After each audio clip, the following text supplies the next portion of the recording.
এই পাঁচমুড়া গায়ে সকাল হয় অন্যভাবে। এখানে সূর্য ওঠার আগে ওঠে মানুষের অভাব আর চাহিদা, আর রতনের বাড়িতে সব চাহিদা ছাপিয়ে সবার আগে ওঠে মালতীর কড়া মেজাজ। ওগো, আজ কি মাঠে যাবে না, নাকি দাঁতনটা করতে করতেই বেলা কাবার? জমিদারের লোক তো আর বসে থাকবে না, গত বছরের টাকাটা আজই শোধ করার কথা। যাচ্ছি গো যাচ্ছি, মনটা ভালো নেই। কদিন ধরে ধান কলে কেমন লোকসান চলছে। ভাবছি পুরনো সাইকেলটা বেচে দেব কিনা। মিতুর স্কুলের বেতন বাকি, সেদিকেও তো দেখতে হবে। সাইকেল বেচবে? হেঁটে মাঠে যাবে, নাকি আবার বিমলের কাঁধে চোপে? তোমার ভাবনায় পেট ভরে না, বুঝেছো? বিমলদাকে দিয়ে কিছু হবে না। তোমার মতো সোজো মানুষ পেলে শুধু চাপিয়ে দেয়। কথা বলতে বলতেই বিমল তাদের উঠোনে এসে হাজির হয়। ও রতন, মালতী, কিসের ভাবনা হচ্ছে গো? অত সকাল সকাল মুখ ভার কেন? রতন, শোনো শোনো, একটা জরুরি কথা ছিল। হ্যাঁ দাদা, বলো। তুমি তো জরুরি কথা ছাড়া আসো না। আরে, তুমি রেগে যাচ্ছ কেন? ব্যাপারটা হলো, কাল আমার পুকুর পাড়ে যে মেলা বসবে, সেখানে আমার মেয়ের জন্য একটা স্যান্ডেল আনতে হবে। তুমি তো বাজারে যাচ্ছ, আমার তো আবার পায়ে বাত। দাদা, আমি তো মাঠে যাব। আরে বাবা, মাঠের কাজ তো সারা জীবন আছে। একটা স্যান্ডেল এনে দিবি, আর দামটা তোকে পরে দিয়ে দেব। তুই তো জানিস আমার হাতে এখন কি টান। দাদা, রতনের হাতে এখন বাজারের থলি তুলে দেবে না। ও ধানকলের হিসেব মিটিয়ে টাকা আনতে যাচ্ছে। তোমার পায়ে বাতের ব্যথা, আর ওর ঘাড়ে পুরো সংসারের বোঝা। ঘরের ভেতর থেকে মিতুর গলা শোনা যায়। বাবা, মা, আমার খাতায় পেন্সিল দিয়ে কে যেন ভূত লিখে দিয়েছে। কি হবে গো, আজ যে শিক্ষিকা দেখবেন? ইস, কি যে করি, দিস তো দেখি। ওসব পরে হবে। মিতু, রতন, শোনো, একটা ভালো দেখে স্যান্ডেল। হ্যাঁ, আর শোন, যদি পারিস তো তোর সাইকেলটা বেচিস না। আমার সাইকেলটা তো কাল মাঠে গিয়ে চাকা ফেসেছে। ভাবছিলাম তোরটা একটু নিয়ে।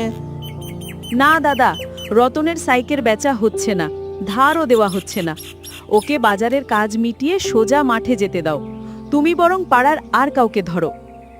এই হলো বিমল। নিজের সুবিধার জন্য পরের ক্ষতি করতেও তার বিবেকে বাধে না।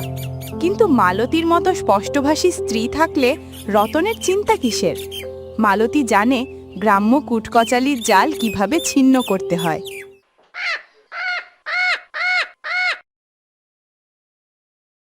মালতীর তেজ আর সততায় রতন যদিও বাঁচল বিমলের বোঝা থেকে, কিন্তু বাজারে গিয়ে নতুন সমস্যা হলো। মালতী ঠিকই বলে, সাইকেলটা বেচলে বিপদ। বিমলকে এড়িয়ে চলতেই হলো। কিন্তু বাজারের ওই লোকটা কেন যে চালের দামটা বাড়ালো? এ মাসে কিভাবে সব কুলোবো? রতন সাইকেল নিয়ে বাজারের একটি ছোট সেতুর উপর থামে। পকেট থেকে একটি ভাঁজ করা চিঠি বের করে। আপনার ধানকলের বকেয়া ঋণ অবিলম্বে পরিশোধ করুন। এইবার কি হবে? ধানকলে মাল দেওয়ার পরেও পুরো টাকা পেলাম না। যদি টাকাটা না দিই, তবে তো জমি বন্ধক রাখতে হবে। ঠিক সেই মুহূর্তে পাশের রাস্তা দিয়ে বিমলকে দ্রুত পায়ে হেঁটে আসতে দেখা যায়। সে রতনকে দেখে লুকিয়ে পড়ার চেষ্টা করে। আরে বিমলদা, তোমার না পায়ে বাত, হাঁটছো যে? স্যান্ডেল কিনতে যাওনি?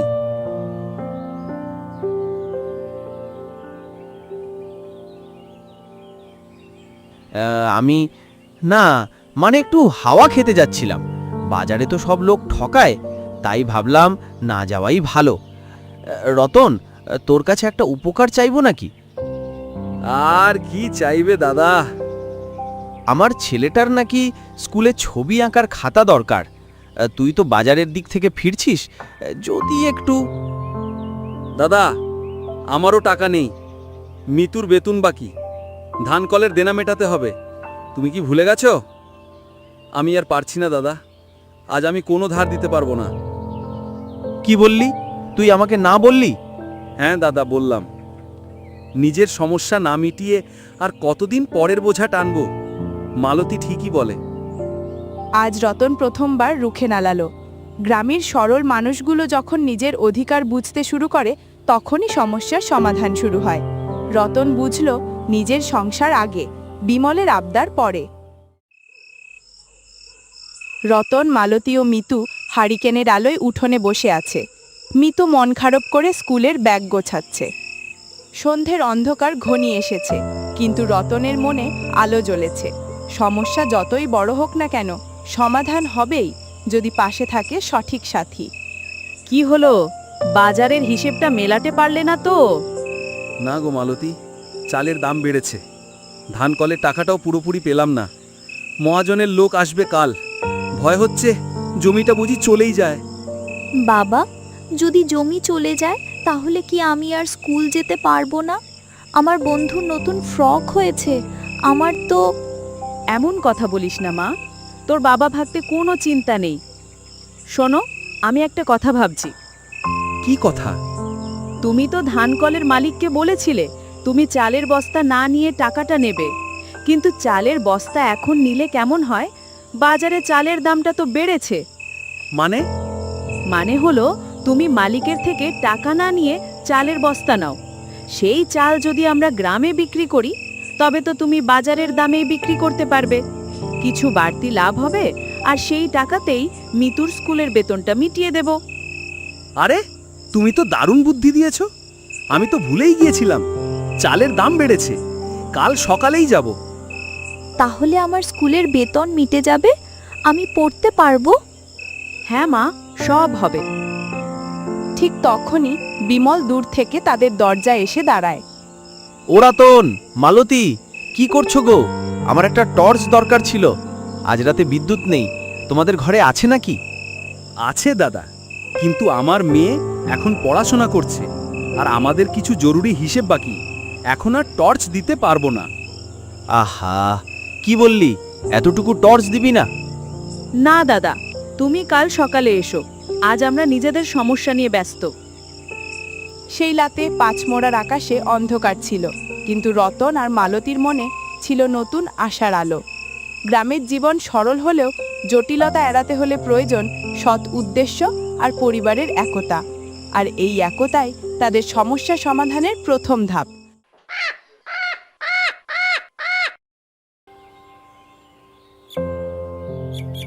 মালতীর বুদ্ধি কাজে লাগানোর পালা।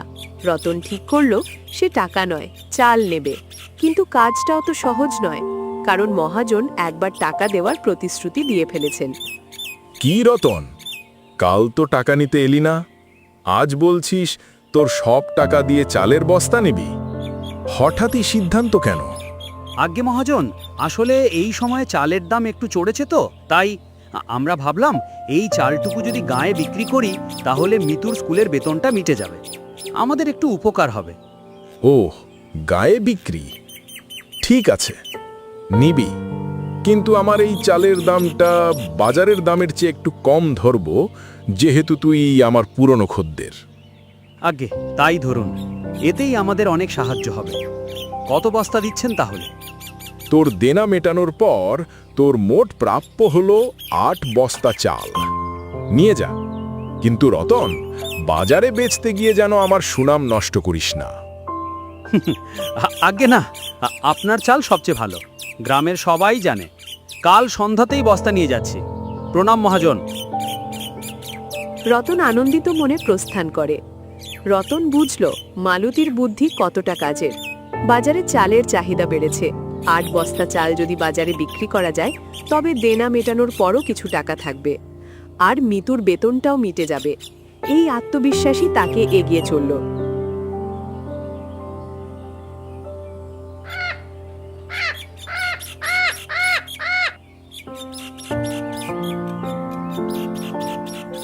মালতীর বুদ্ধি কাজ করেছে।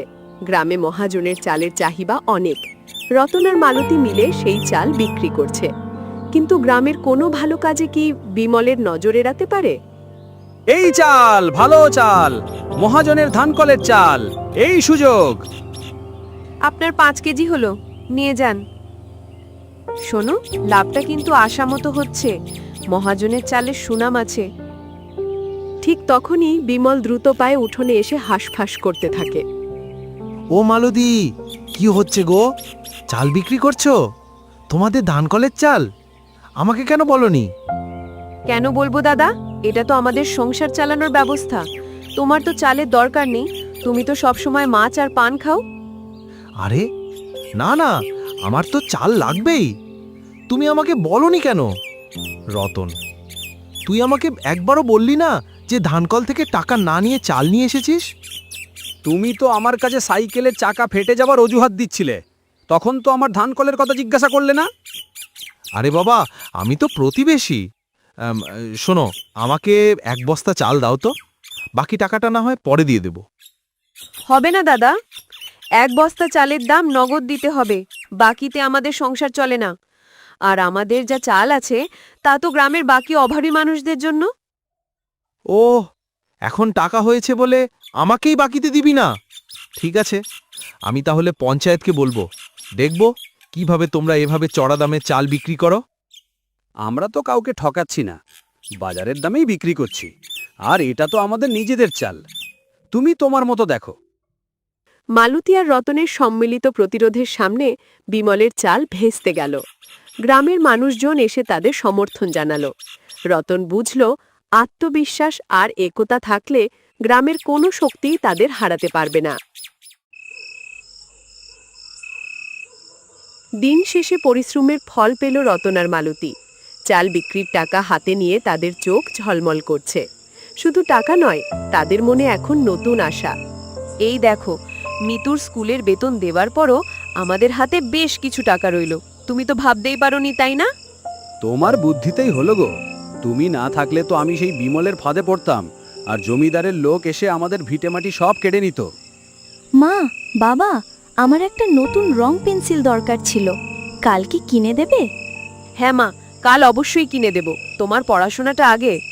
মিতু, এই রং পেন্সিলের টাকাটা কিন্তু তোমার মায়ের বুদ্ধি আর আমার সাহস, এই দুটো মিলে হয়েছে। তুমি মন দিয়ে পড়ো, জানে বড় হয়ে আমাদের মুখ উজ্জ্বল করতে পারো। শোনো, এবার ওই বাড়তি টাকাটা দিয়ে সাইকেলের চাকাটা সারিয়ে ফেলো। হ্যাঁ, তাই করব। তারপর কাল মাঠে যাব নতুন উদ্যমে। গ্রামীণ জীবন সহজ নয়, কিন্তু কঠিন পরিস্থিতিতেও যদি পরিবারের পাশে পরিবার থাকে তবে সব সমস্যার সমাধান করা যায়।